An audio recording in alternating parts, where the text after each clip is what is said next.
siding full of maintenance of way equipment here on the Clearwater sub for CSX. They're finally replacing all these bad ties that are long overdue on the Clearwater sub of CSX. I think this is called Clearwater sub.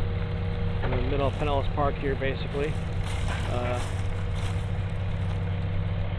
think about 25 or 27 machines lined up on that siding. Saw the Tampa running on the other side of the track a little further down. See, lots of ties have been piled out here for about a month or two waiting for this. Be interesting to be able to see the trains on the Clearwater sub running faster once they get this all done.